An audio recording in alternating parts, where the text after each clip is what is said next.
Olá pessoal, tudo bem com vocês? Bom, continuando aqui o nosso estudo pelos povos da Mesoamérica, nós vamos partir agora para os astecas. Mas na verdade nós não vamos chamar eles de astecas, nós vamos chamá-los de mexicas.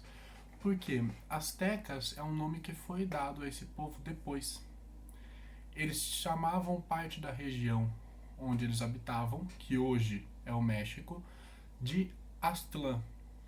E o povo que mora em Aztlán é o povo asteca, mas esse é um nome novo. Na época eles se chamavam de mexicas.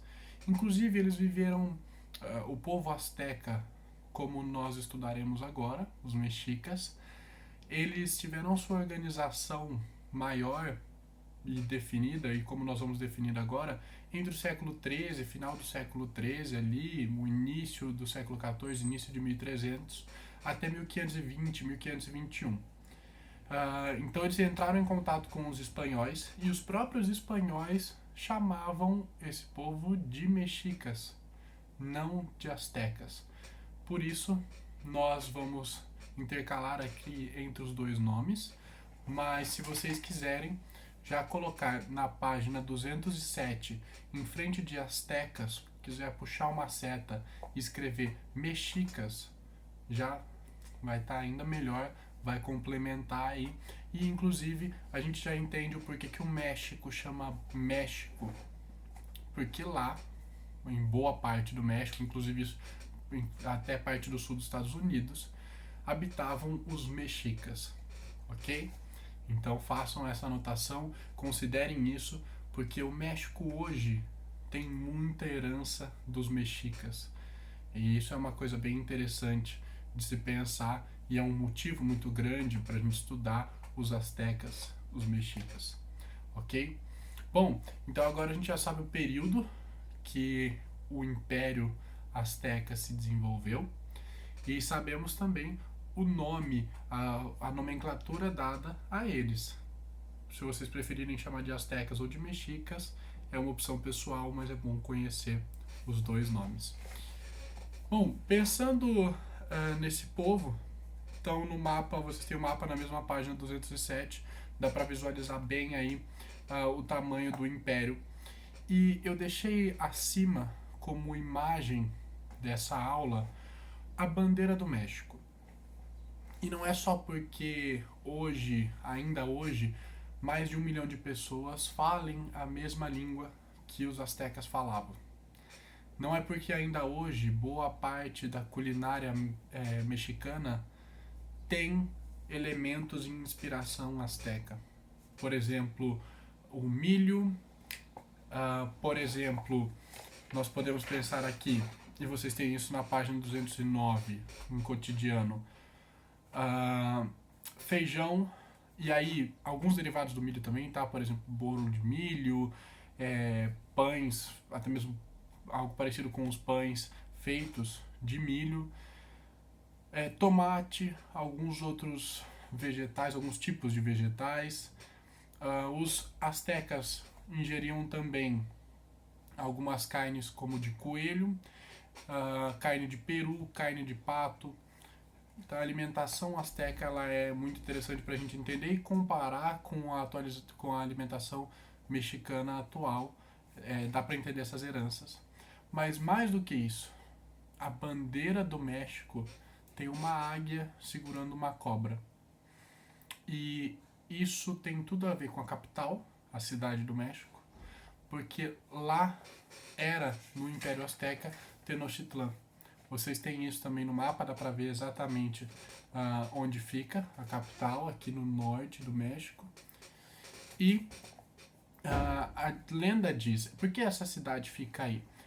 A lenda diz que essa cidade está instalada aí porque um sacerdote teve uma mensagem de Deus, de um dos deuses, aliás, que era para ser construída a capital, a cidade mais importante para os mexicas, num lugar onde tivesse uma águia segurando uma cobra.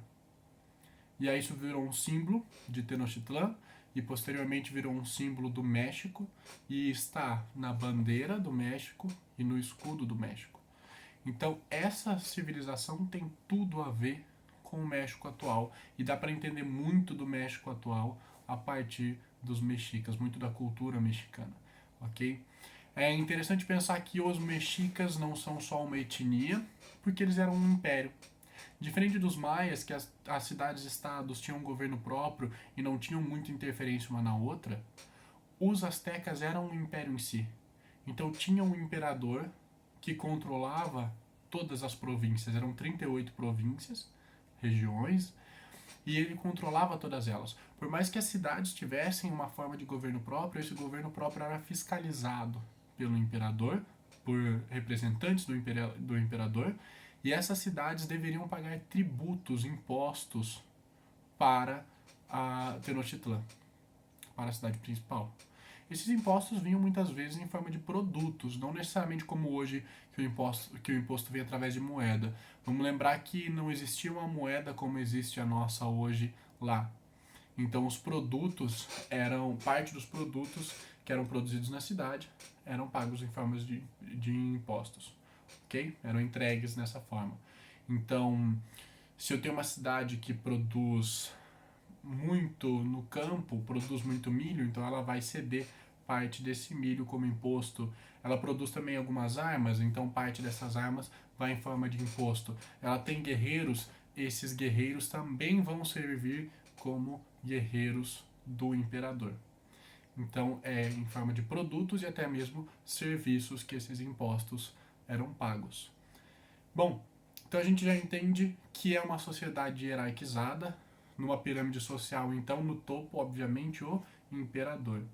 E se a capital tem tudo a ver com religião, eu entendo que a religião também era muito importante para esse povo.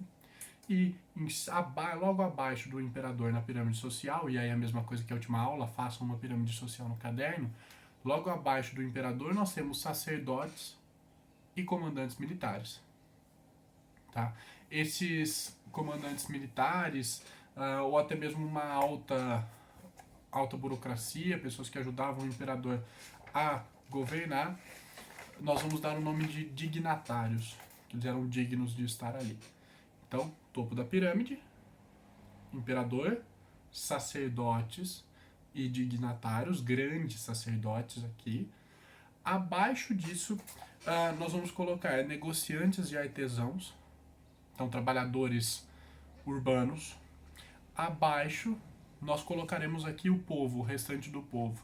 Quem era esse povo? Poderiam ser camponeses, poderiam ser guerreiros, não o alto comando militar, mas guerreiros também estariam aqui nessa classe do povo, nessa terceira, nessa quarta fatia da população. Poderiam se transformar em escribas, porque os mexicas tinham escrita, e essa escrita se dava tanto com algumas insígnias alfabéticas, por assim se dizer, e símbolos, tá? E com iconografias, assim, aliás, iconografias não, mas com determinadas imagens. Então é interessante a gente pensar nisso, que era uma sociedade muito complexa, se nós estamos pensando aqui 1300, 1400, 1500, no meio da América.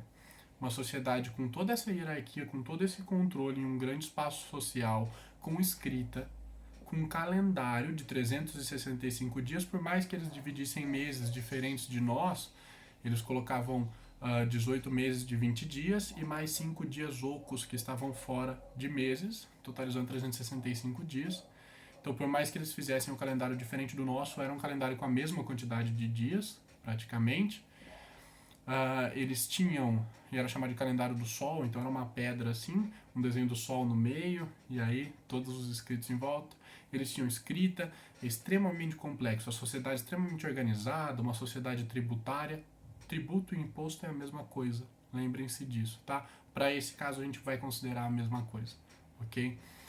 Então é uma sociedade tributária, uma sociedade hierarquizada, eu tenho uma hierarquia social, eu tenho escravos no mais baixo da pirâmide social, então complementa a pirâmide aí. No nível mais raso da pirâmide, nós tínhamos ali escravizados. E não cidadãos, obviamente quem não era mexica era considerado no mesmo nível de um escravizado, e poderia até ser se fosse conquistado, tá? Por que poderia até ser? Porque essa sociedade era tão complexa que quando os mexicas expandiam o seu império e conquistavam uma cidade nova, e eles fizeram isso muito rápido, se você pensar que em 200 anos eles cresceram toda a região que eles estavam ali, é muito rápido, 200, 300 anos. Então quando eles conquistavam um lugar novo, eles incorporavam aquela região, colocavam um comandante fiel, mas não necessariamente todo mundo ia ser escravizado. A sociedade poderia ser incorporada e não ser dizimada. Ela poderia, inclusive, ser mais parceira do que uma inimiga que foi incorporada, uma inimiga que foi conquistada. Façam essa diferença. Uma coisa é eu conquistar um inimigo, outra coisa é ele ser incorporado ao meu império. É muito mais amistoso, é muito mais amigável quando é incorporado ao império. É tipo, não, eu vou me aliar a você sim, e vou servir a você. Ao mesmo tempo, muitas dessas cidades elas eram incorporadas à força militarmente, aí tinham que pagar tributo, ceder parte dos seus guerreiros aos mexicas. Bom, então vamos dar um panorama dessa sociedade de novo. Uma hierarquia, pirâmide social muito bem estipulada, um império, cidades enormes, cidades muito limpas, inclusive uma parcela das pessoas do povo poderia se dedicar à limpeza das cidades como serviço, varrer as ruas, enfim. Uma sociedade com muita educação, no sentido de ter uma educação formal mesmo, escolas.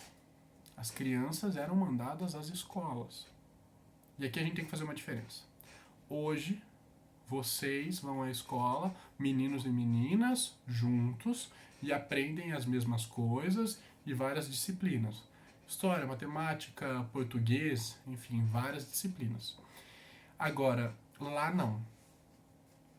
Meninos e meninas tinham educação, mas a alta sociedade tinha uma educação diferente da baixa sociedade. As matérias eram diferentes. Tá? Se a gente for pensar, as matérias da baixa sociedade eram muito mais voltadas para uma prática, para coisas mais manuais e para a cultura. Então, nós vamos pensar o seguinte, e aí eu estou agora na página 209, se vocês quiserem acompanhar comigo. As classes mais baixas estudavam história, costume religioso, então cultura, oratória, dança e canto. Então, questões voltadas à fala, ao corpo e o canto. E aí também poderiam seguir vertentes mais religiosas ou mais militares. Obviamente, as militares eram mais voltadas aos meninos, as meninas não poderiam frequentar esse tipo de aula. Já as classes mais altas, a educação ela era um pouco diferente, porque as disciplinas astronomia, que não tinha as classes mais baixas, então é um estudo diferenciado. História também, porque a cultura é a mesma, tem que estudar a mesma cultura. Arquitetura e aritmética. Então é um trabalho muito mais intelectualizado do que o estudo de oratória, dança e canto. Ok? Então façam essa diferença. As classes sociais elas tinham diferença até mesmo no estudo. E hoje a nossa educação é diferente? Essa é uma das atividades que vocês vão ter que fazer para mim. Já falei um pouco que é diferente, mas vocês vão ter que comparar aí com mais detalhes, certo? Então eu entendo que a sociedade mexica, asteca, ela é muito mais complexa do que a gente imagina, e até por isso ela vai dar boa parte da herança do México hoje. E o México se orgulha de ter esse passado com um império, de ter esse passado com uma grande civilização. Por mais que fosse uma civilização que fizesse sacrifícios religiosos, que escravizasse, ela serve de grande orgulho. Mas como uma civilização desse tamanho acaba? Lembra que eu falei que eles entraram em contato com os espanhóis, que inclusive os chamavam de mexicas, não de astecas.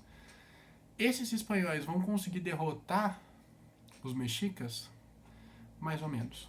Cuidado com isso. Porque num primeiro conflito, os astecas venceram os espanhóis. E aí os espanhóis entenderam que tinha muita gente que não gostava dos astecas, mas não conseguia vencê-los. E aí os espanhóis articularam, movimentaram, chamaram todas essas civilizações, esses outros povos, inclusive dominados já pelo Império, para lutar contra o imperador azteca. Então, 3 mil espanhóis juntaram 200 mil ou 200 mil de outras etnias ou de outros indígenas da América Central para lutar contra os astecas. E aí sim nós temos uma vitória dos espanhóis junto com toda essa outra população sobre os astecas. Ok? Façam essa ligação. Não fiquem só na questão de os espanhóis venceram, não foi sozinho. Outra coisa que ajudou muito é que os espanhóis eram imunes a algumas doenças e trouxeram algumas doenças para a América que não existiam aqui. Então, muitos indígenas, e aí inclusive astecas, acabaram morrendo de doenças trazidas pelos espanhóis. Tá? Vamos pensar o seguinte, nós já pegamos gripe algumas vezes, alguns tipos de gripe, e nós somos imunes. Se a gente levar essas gripes para civilizações que nunca entraram em contato com elas, essas pessoas vão morrer com essas gripes porque elas não tiveram imunidade, elas não têm preparação, elas não enfrentaram isso de forma regular e boa parte das pessoas dessa civilização vai morrer por essa gripe, por essas gripes que nós podemos levar. Então a mesma coisa nesse período, os espanhóis trouxeram várias doenças, assim como os portugueses trouxeram doenças para o Brasil, e isso matou muita gente também, ajudou também os europeus a dominarem as Américas. Então, de novo, pensem nessa toda essa sociedade complexa mexica. Qualquer dúvida deixa aí abaixo, até porque essa é uma sociedade ainda mais complexa. Eles também usavam cacau, só para deixar claro, eles também usavam cacau do mesmo jeito que os maias usavam como moeda e as classes mais altas bebiam achocolatado, mas enfim, só para deixar claro isso também. Então, qualquer coisa, por essa sociedade ser muito complexa, se tiver alguma dúvida, deixa aí embaixo, eu respondo depois para vocês. No próximo vídeo eu faço a resposta dessas dúvidas. Ok? Boa atividade para vocês e abraços de álcool em gel.